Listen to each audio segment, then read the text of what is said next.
Gözüm bakar yollara, necə dözüm hicrana. Sensiz üzüm gülmedi, gel daha geldim cana.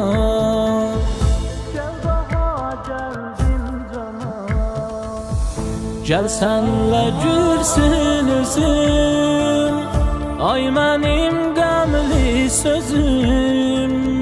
Həsrətlə yandım axı, yol çəkir ağlar gözüm.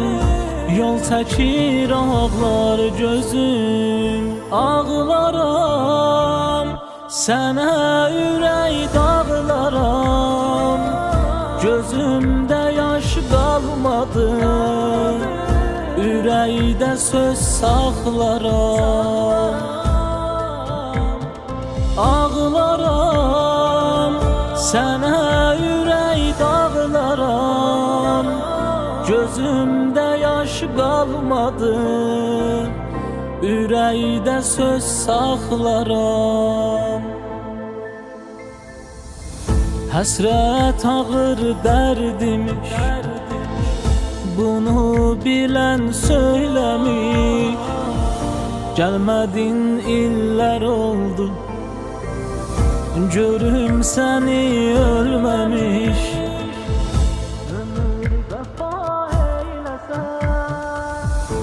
Ömür vəfa eyləsən, gözüm səni görməsən. Sil mənim göz yaşımı, əgər dilim gəlməsən. Əgər dilim gəlməsən. Ağlaram, sənə ürək dağlaram. Gözümdə yaş qalmadı, ürəkdə söz saxlaram. Ağlaram, sənə ürək dağlaram.